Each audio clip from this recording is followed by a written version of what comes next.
The end of the year. A magical moment of reunions, twinkling lights, irresistible food aromas, and of course, that inevitable chaos that this season brings. It might feel like a mix of celebration and a battlefield. Last-minute shopping, endless lines, relatives weighing in on everything, and an extra touch of stress hanging in the air. It's no wonder many people arrive exhausted on December 31st, barely able to enjoy what should be a celebration. But what if I told you there's a way to face all this with serenity, without losing your balance or patience? A way to turn the end-of-year festivities into a training ground for the mind, where every challenge can become an opportunity for growth. It may sound almost contradictory, I know. After all, who thinks that the chaos of shopping or that passive-aggressive comment from Uncle Joe can be tools for learning? Yet, Stoicism, an ancient philosophy, shows us that this is possible, and simpler than you might think.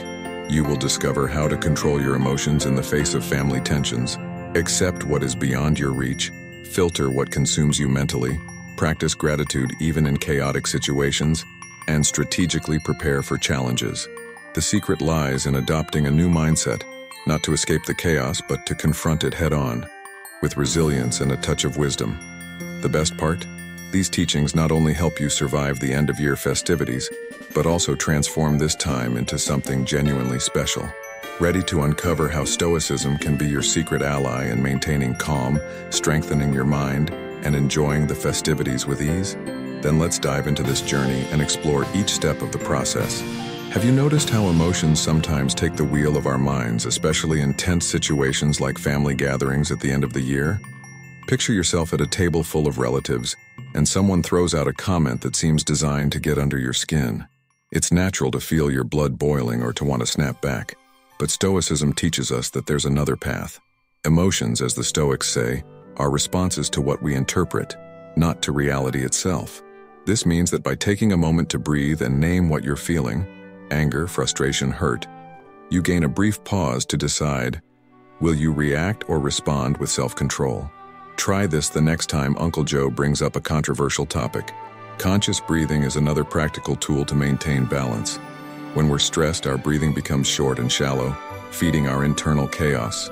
Taking deep breaths in and slowly exhaling is not just calming. It's a way to reprogram your mind for control.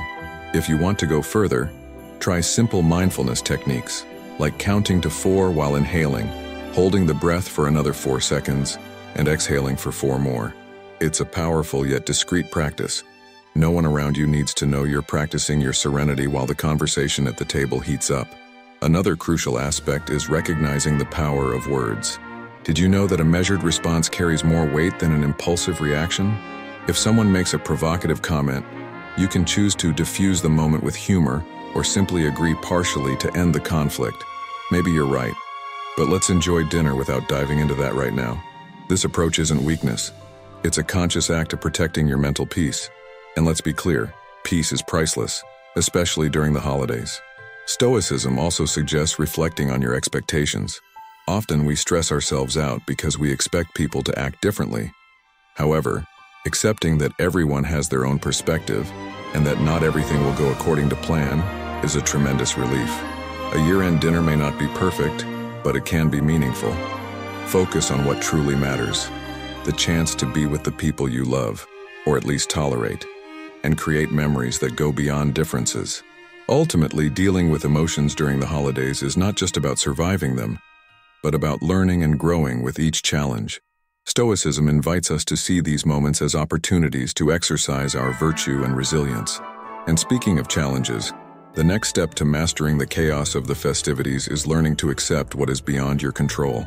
But that, of course, is a topic for another time. Imagine yourself in a crowded mall, holiday music blaring, endless lines to buy that last-minute gift. You feel irritation creeping in, don't you? Here, Stoicism appears as an old wise friend reminding you, why waste energy on what's beyond your control? You can't shorten the line, change the mood of those around you, or control how long the cashier takes. But you know what you can do? Choose how you will react. By accepting that not everything can be controlled, you unlock an inner serenity that makes all the difference in situations like this. How about bringing along an interesting book or podcast to make the most of your time in line? This philosophy also applies, of course, to family interactions. There's always that relative who seems to know just how to push your buttons, right? But here's the thing. What others do or say is not in your hands. The control you have lies in your responses. Instead of wearing yourself out trying to change opinions or situations, ask yourself, what can I do to maintain my peace and balance in this moment? Acceptance isn't synonymous with resignation. It's a way to see the facts as they are and decide how best to act with wisdom and calm. And what about those unexpected surprises that pop up out of nowhere?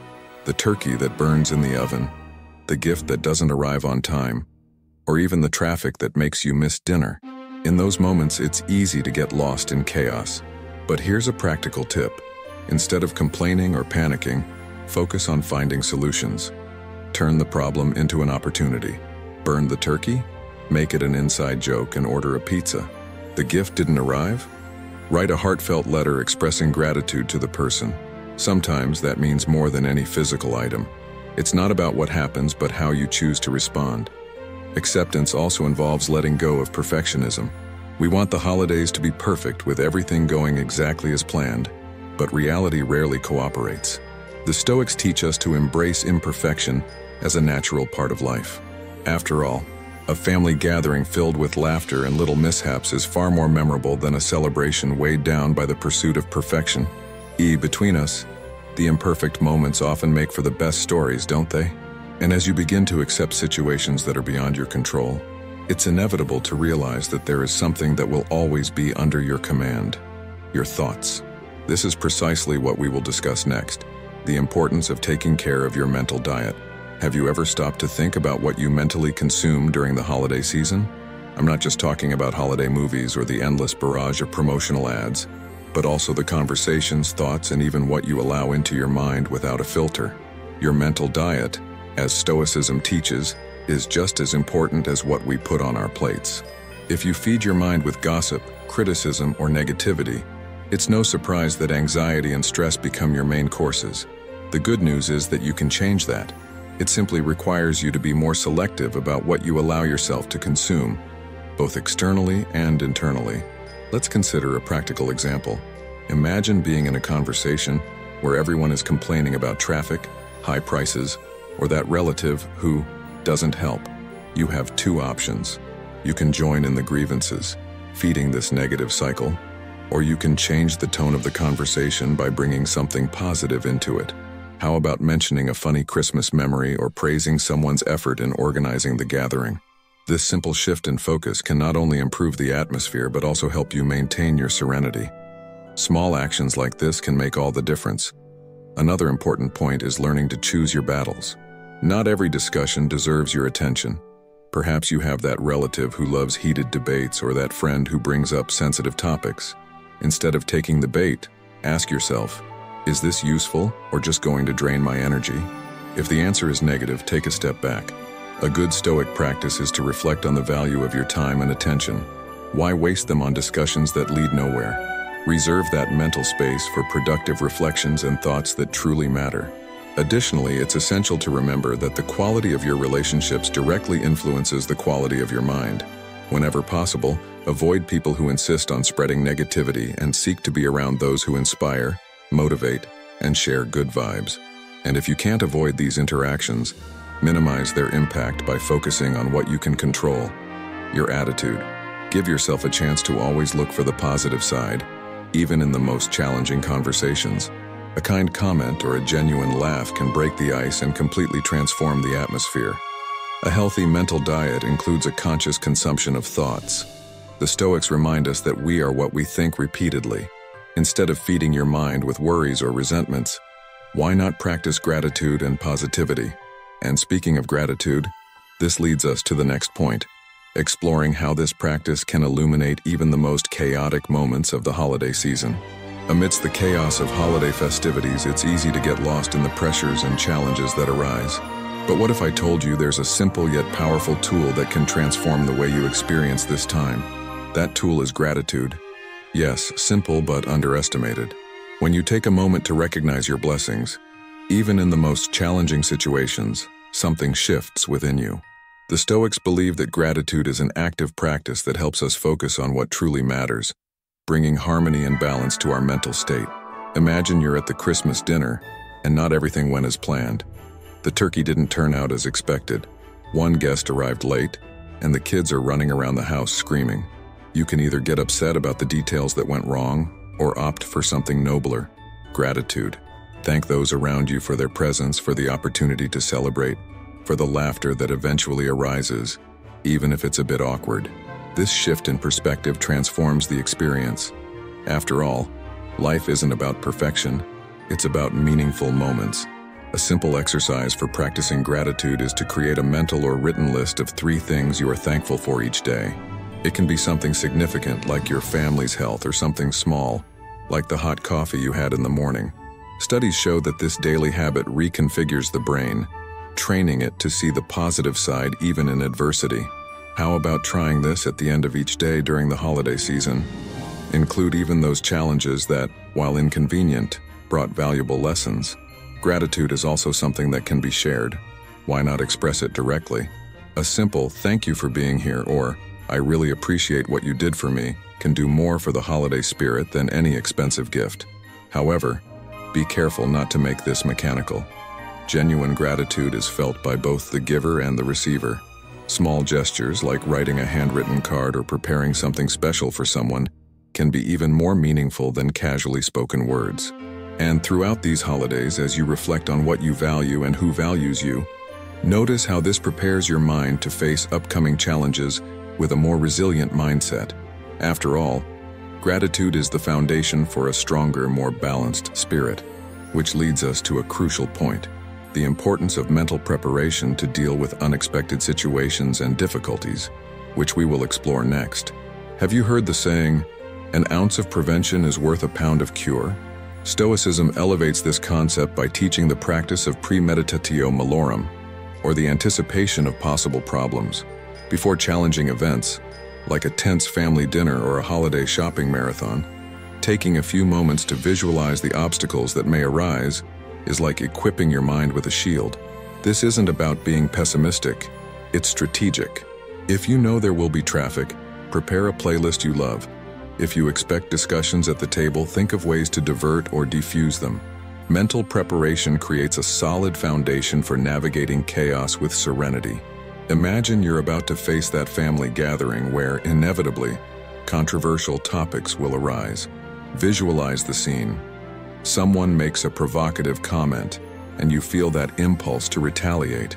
Now, before arriving at the event, ask yourself, how could I respond more wisely?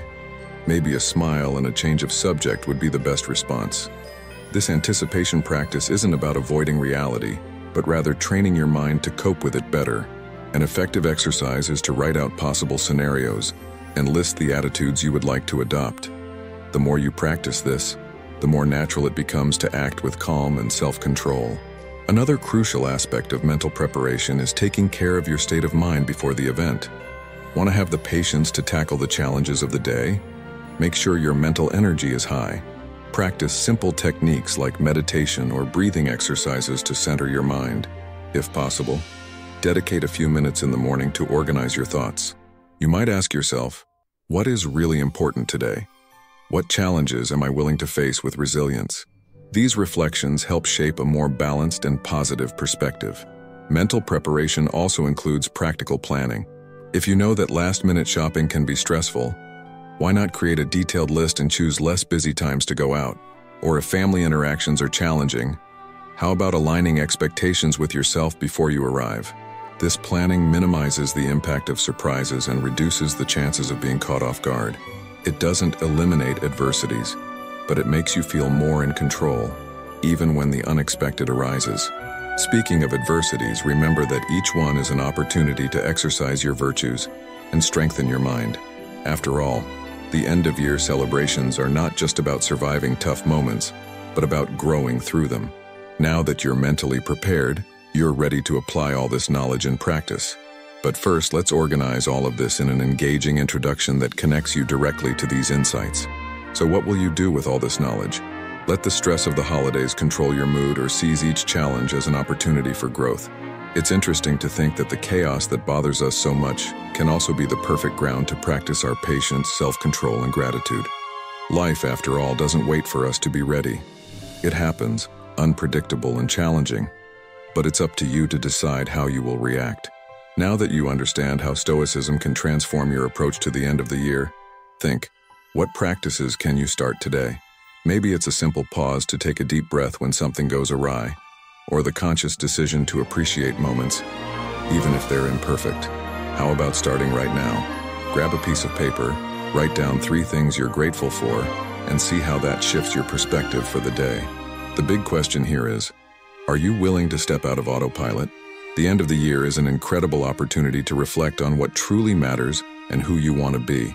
Are you ready to accept what you cannot control, strengthen your mind, and create memorable moments even amid chaos? Or will you let another year pass without challenging yourself to grow? If you enjoyed these ideas and want to keep learning, subscribe to the channel and turn on notifications. This is just the beginning. There's much more to come to help you cultivate a life of balance, serenity, and purpose. After all, the next step toward a resilient mind might be just a click away. And now, tell me, which attitude will you put into practice first? I'm curious to know.